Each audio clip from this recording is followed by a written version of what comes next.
Okay, so we're out here on a routine maintenance. A customer notified us that he noticed some dripping outside.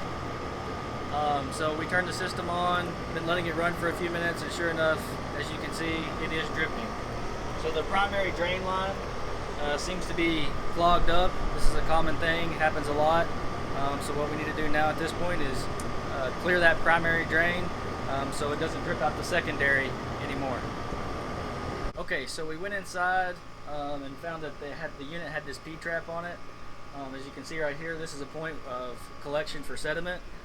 So after removing it, brought it outside, hooked up some blast of water to it, and blasted it out, and now it's running free.